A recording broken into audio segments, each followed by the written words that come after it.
जब अंत समय जब आता है तो कोई साथ नहीं देता है। बड़ी प्यारी रचना है।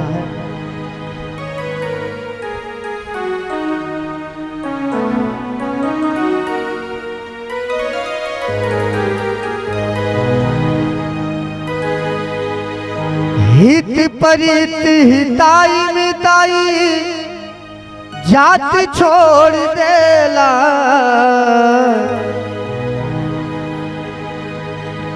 हित परित हिताई मिताई जात छोड़ देला। जब समय होला कमजोर,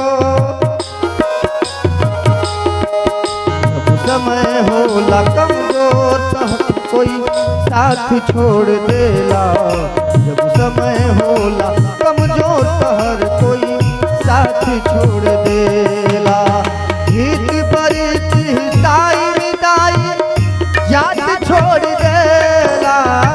हित परित हिताई मिताई जात छोड़ देला। जब समय होला कमजोर,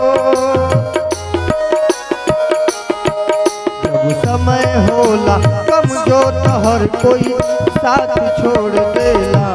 जब समय होला कमजोर तो हर कोई साथ छोड़ देला।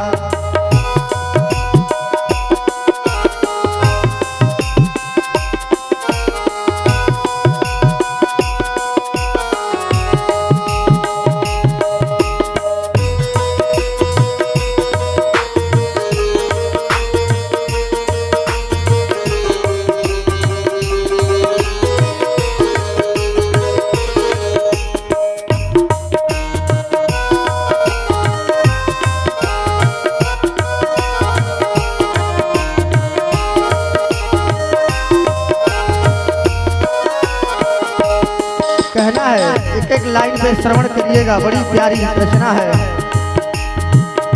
बनला के 10 गो साथी बिगड़ला के केहू ना।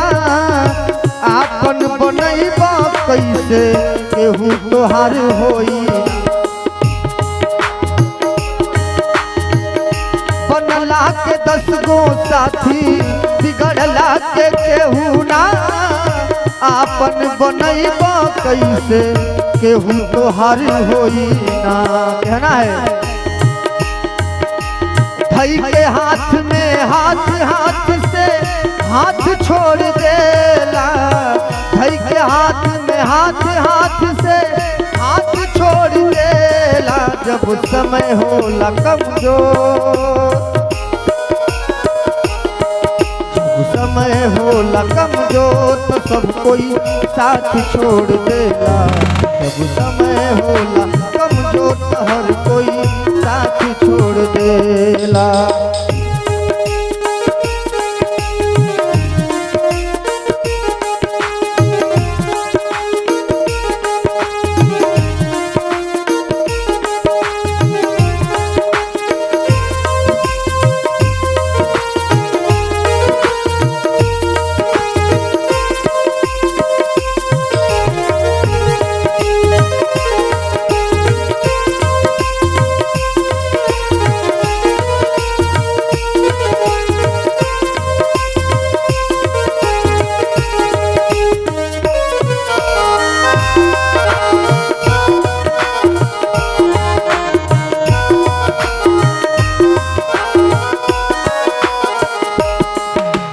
और भजन में लास्ट भाव कहना है, यही भजन सिद्ध कर रही है इस संसार में कोई अपना नहीं है। बस अगर प्रेम करना है तो भगवान से प्रेम करो, भगवान को अपना बना लो, आपका जिंदगी पार हो जाएगा। कहना है, अखिया से लोर ढरे नहीं पोछवैया।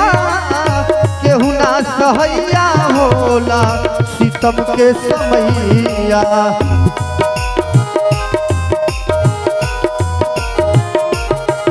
हो अखिया से लोर ढरे ना पोछवैया। केहू ना सहैया होला सितम के समैया। धर्म कर्म और नीति रिश्ता नाता छोड़ देला। धर्म कर्म और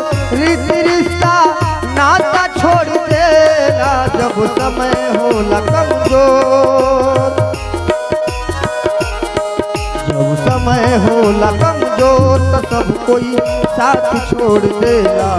जब समय होला कमजोर तो सब कोई साथ छोड़ देला। हित परित हिताई मिताई जात छोड़ देला। हित परित हिताई मिताई जात छोड़ देला। जब समय होला कमजोर तो हर कोई साथ छोड़ देला। जब समय होला कमजोर तो हर कोई साथ छोड़ देला। हित परित हिताई मिताई जात छोड़ देला। हित परित हिताई मिताई जात छोड़ देला। जब समय होला कमजोर तो हर कोई साथ छोड़ देला। जब समय होला कमजोर तो हर कोई साथ छोड़ देला। जब समय होला कमजोर तो हर कोई साथ छोड़ देला। जब समय होला कमजोर तो हर कोई साथ छोड़ दे।